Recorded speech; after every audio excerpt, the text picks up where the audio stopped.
महर्षी स्वर्गवासी भास्कररावजी शिंगणे यांना विनम्र अभिवादन करतो. आजच्या कार्यक्रमाचे अध्यक्ष आपल्या तालुक्याचे लाडके आमदार कर्तव्यदक्ष आमदार डॉक्टर राजेंद्रजी शिंगणे, मंचावर उपस्थित असलेले प्रमुख पाहुणे पंजाबराव ढगसाहेब, ठोंबरे साहेब, तसेच सगळे पाहुणे आणि शेतकरी बंधू आणि भगिनींना, आजचा हा कार्यक्रम जर तुम्ही बघितला असेल तर कृषी मेळावा म्हणून हा कार्यक्रम साहेबांच्या पुण्यतिथीत करण्यात आलेला आहे.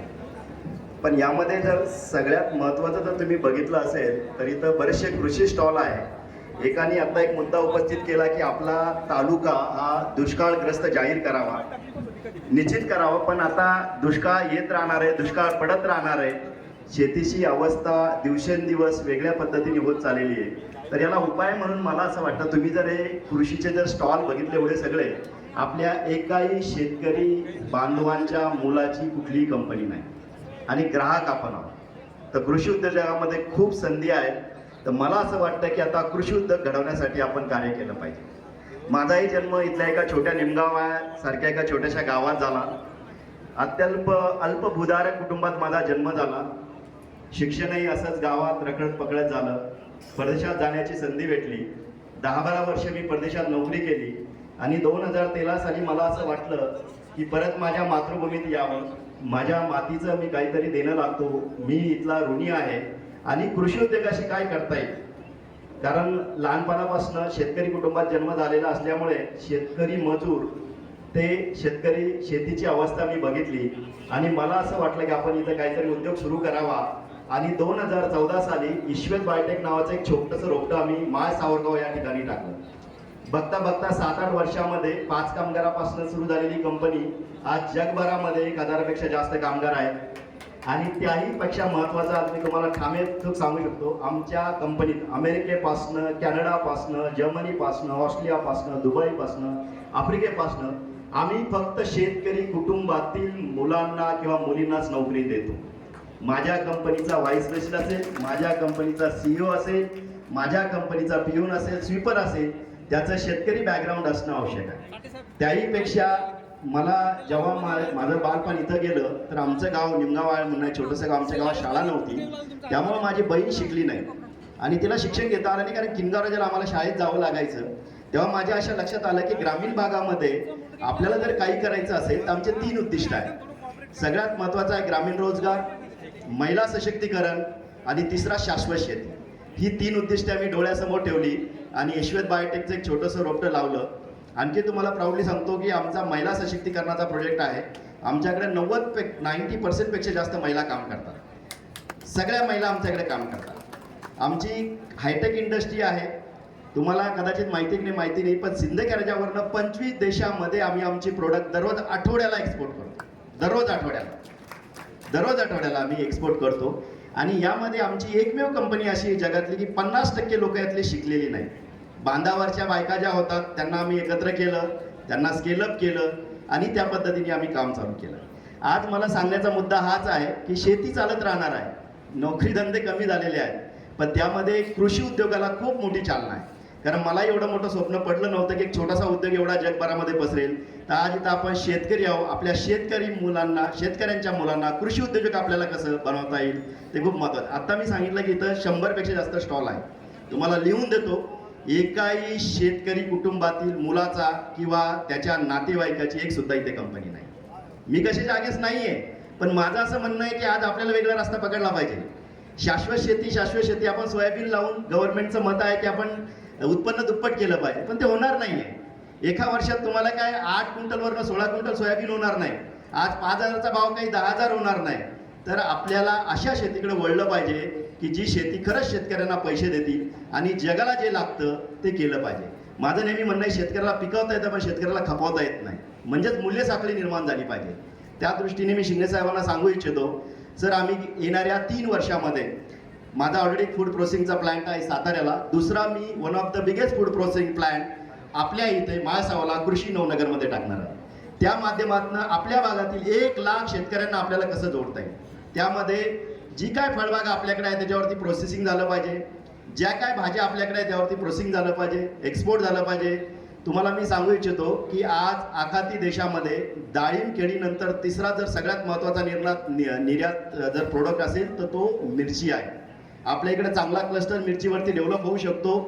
योगायोगाने आपल्याकडं खूप चांगलं काम चालू आहे. जेव्हा मी साहेबांशी बोलत असतो, मला आठवतं, साहेबांना आठवते नाही, एकदा माझं बोलणं झालं साहेबांनी, जेव्हा आपल्याकडे कृषी नवनगर महासावरगावला जेव्हा प्रपोज झालं त्यावेळेस त्यांनी सांगितलं की आपल्या इथं ॲग्रिकल्चर कंपन्या आणि फार्मा कंपन्या, कारण साहेब आरोग्यमंत्री होते त्यावेळेस, अन्न प्रसारण मंत्री त्यावेळेस, की आपल्याला इकडे कसं आणता येईल, आणि त्यांनी खूप प्रयत्न केला. तर माझं असं मत आहे की आपल्या इकडे उद्योगधंदे पण ते आले पाहिजे, ते खूप महत्त्वाचे आहे. तर त्या दृष्टीने आपण प्रयत्न केला पाहिजे. शेतीपूरक धंदे करणं खूप महत्त्वाचं आहे. जसा हा कृषी मेळावा झाला, तर मला वाटतं साहेब नेक्स्ट इयरला, मला खरंच माहिती नव्हतं, नाही तर मी खूप MNCला किंवा चांगल्या लोकांना अजूनही चांगल्या पद्धतीने बोललो असतं. शेतकऱ्यांसाठी आणखी आपल्याला काय करता येईल त्यावरती आपल्याला चांगलं काम करता आलं असतं. आणखी एक तुम्हाला असं सांगतो की आता गव्हर्नमेंटचा एक GR आला आहे बांबूमध्ये, त्यामध्ये ईश्वेत इन पॅनल झालेला आहे, ईश्वेत बायोटेक, आणि आमची जगातली सगळ्यात मोठी लॅब आहे की 5 करोड बांबूचे रोपे बनवणार, जगातली सगळ्यात मोठी लॅब. आणि शेतकऱ्यांसाठी त्याला एका हेक्टरला 7 लाख अनुदान आहे, एका हेक्टरला 7 लाख. मग या बांबूचं करायचं काय बेसिकली? तर बांबूला तुम्हाला माहितीच आहे की एकदा लावल्यानंतर 25, 30, 40, 50 वर्ष चालतं, तिसऱ्या वर्षीपासून उत्पन्न होतं. गव्हर्नमेंटचं आता धोरण आहे की बायोमास जे आहे, बायो इथेनॉल आहे, बायो CNG आहे, याच्यावरती गव्हर्नमेंटचं खूप मोठं धोरण आहे. आताच गव्हर्नमेंट एक GR घेऊन येतं की आपल्या जेवढ्या रिफायनरी त्यांना 5% ते 10% बांबू जाळणं आवश्यक आहे. आता झाडाची कटाई होणार नाही. तसं जर असेल तर आपल्याला लाखो हेक्टर बांबूचं प्लांटेशन करावं लागेल आणि शेतकऱ्यांना त्यांना एकरी 1.5-2 लाखाचं उत्पादन ऊसासारखं ते निर्मिती होईल, असं धोरण आहे. आणखी एक, आता तुम्ही ऐकलं असेल खजुराची शेती. इतक्या दिवस खजुराची शेती आपल्याकडे डेव्हलप झाली नाही, कारण त्याची रोपं जी आहेत ती भारतात बनत होते.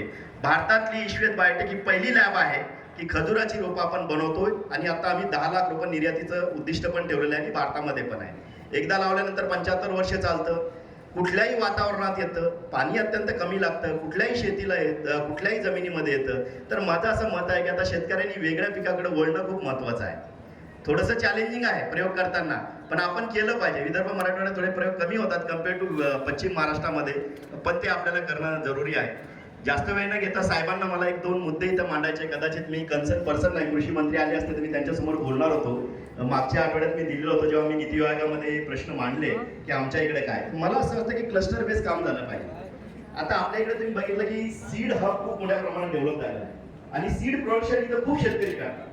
पण मला असं लक्षात आलं साहेब, त्यांच्या ज्या 2 मुख्य अडचणी आहेत. एक अडचण अशी आहे की जशी फळबाग योजनेमध्ये किंवा बाकी काही क्रॉपसाठी जसं सबसिडी भेटतं, तसं सबसिडी शासनाने जे शेतकरी आहेत जे सीड प्रोडक्शन करतात त्यांना सबसिडी देण्यात यावी, नंबर 1.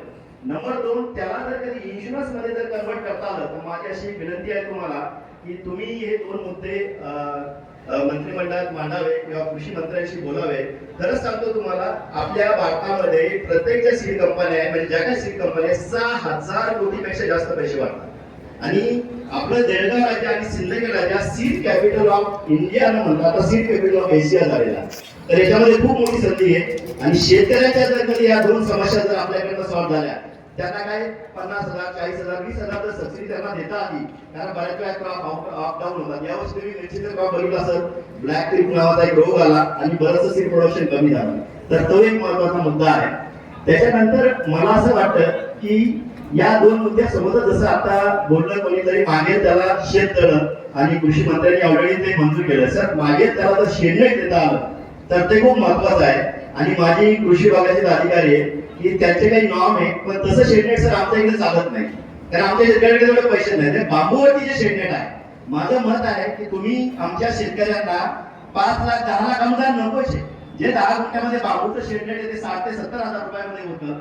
जरी ते टेम्पररी असेल त्याला जर अनुदान देता आलं तर आपल्या इकडे सीड इंडस्ट्रीमध्ये खूप चांगली डेव्हलपमेंट होऊ शकते आणि त्या माध्यमातून चांगलं काम होऊ शकतं.